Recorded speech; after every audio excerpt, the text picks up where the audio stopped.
नागपंचमीचा सण महाराष्ट्रात मोठ्या उत्साहात साजरा केला जातो। विविध जिल्ह्यात वेगवेगळ्या परंपरा आजही जपल्या जातात। राज्यातील चर्चेतील नागपंचमी म्हणजे सांगलीतील 32 शिराळा येथील। याच 32 शिराळ्यात जिवंत नागाची पूजा केली जाते।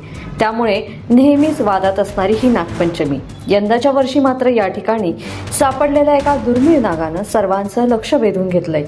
यंदा 32 शिराळ्यात 41 ग्रामस्थ मंडळांना नाग पकडण्याची आणि नागाचं प्रदर्शन करण्याची परवानगी मिळाली आहे। येथील कच्चाड युवा शक्ती मंडळाला यावर्षी दुर्मिळ पांढरा नाग सापडलाय, जो नागपंचमी सणामध्ये लक्षवेधी ठरतोय।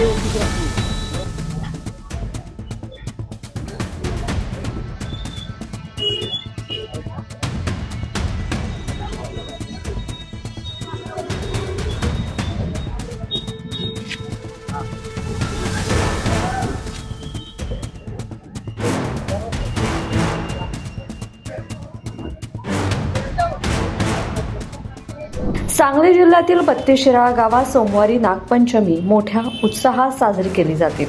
32 शिराळ्यात दुर्मिळ पांढरा नाग आढळून आल्याने पंचक्रोशीतील नागरिकांनी गर्दी केली आहे। नागपंचमीच्या निमित्ताने जिवंत नागाचं दर्शन घडवण्याची यंदा परवानगी मिळाली।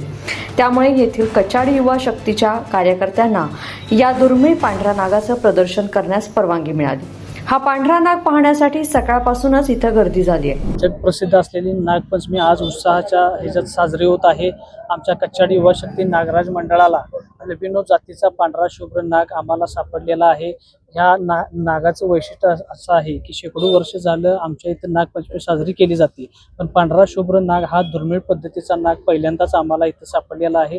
आणि या नागाची माहिती आम्ही शैक्षणिक पर्पजसाठी याचा माहिती देऊन लोकांच्यात प्रबोधन करण्याचा या माध्यमातून प्रयत्न करतोय।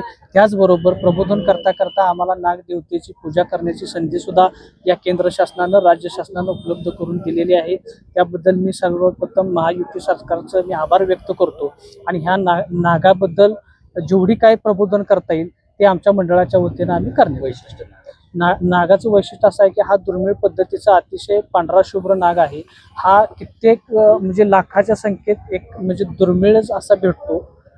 त्या पद्धतीचा नाग आम्हाला इथं सापडलेला आहे। अनेक वर्षांची 32 शिराळा येथील नागपंचमीला परंपरा आहे। आजही परंपरा गावकरी जपतायत। तसेच नागाला कोणतीही इजा होऊ नये याची काळजी देखील घेतली जाते। निसर्ग चक्रातील नागांचे महत्त्व नागरिकांना समजावे आणि सर्प संवर्धनाविषयी पारंपरिक ज्ञानाचं प्रसारण व्हावं यासाठी वन विभागाच्या वतीने जनजागृतीही करण्यात येते। लोकमत.com साठी सांगलीहून मी दुर्वा दळवी।